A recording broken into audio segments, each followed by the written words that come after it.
এখানে যারা ঐক্যবদ্ধ শিক্ষার্থী জোটের আমরা প্যানেলের যারা ক্যান্ডিডেটরা আছি, আমাদের লিডারশিপ কোয়ালিটি, আমাদের কম্পিটেন্সি, আমাদের অনেস্টি, আমাদের ইন্টিগ্রিটি, সেটাকে দেখে অনেক আমাদের বন্ধুপ্রতিম অথবা প্রতিপক্ষরা তারা আমাদেরকে আদর্শিকভাবে আমাদের কাজের মাধ্যমে, মেধার মাধ্যমে তারা আমাদেরকে মোকাবেলা করতে না পেরে তারা ক্রমাগত আমাদের বিরুদ্ধে প্রপাগান্ডা করছে,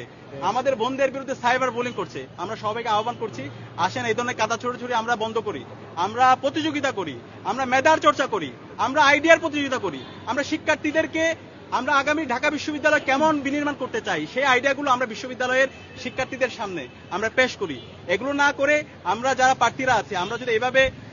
আচরণবিধি লঙ্ঘন করি তাহলে এর মাধ্যমে আমাদের নির্বাচনের যে উৎসবমুখর পরিবেশ তৈরি হয়েছে সেখানে একটা আচরণবিধি লঙ্ঘন হচ্ছে এবং এর মাধ্যমে শিক্ষার্থীরা এই ধরনের আচরণকে তারা পছন্দ করছে না। তো আমরা আশা করব, আমরা সবাই ঢাকা বিশ্ববিদ্যালয়ের শিক্ষার্থী, ঢাকা বিশ্ববিদ্যালয়ের দিকে পুরো জাতি তাকিয়ে আছে, আমরা এমন কোনো কাজ করব না যে কাজের মাধ্যমে ঢাকা বিশ্ববিদ্যালয় প্রশ্নবিদ্ধ হয়। তো আমরা সবাই ঐক্যবদ্ধভাবে আমাদের জুলাইয়ের যে আকাঙ্ক্ষা, শহীদদের যে আকাঙ্ক্ষা এবং বিশ্ববিদ্যালয়ের শিক্ষার্থীদের যে প্রত্যাশা, সেই প্রত্যাশার আলোকে আমাদের ইস্তেহার তৈরি করি, আমাদের ভালো কাজের প্রতিযোগিতা করি এবং এর মাধ্যমে আমাদের সৎ, দক্ষ, আদর্শ দেশপ্রেমিক যারা আছে তাদেরকে আমরা নির্বাচিত করি। সবাইকে অসংখ্য ধন্যবাদ।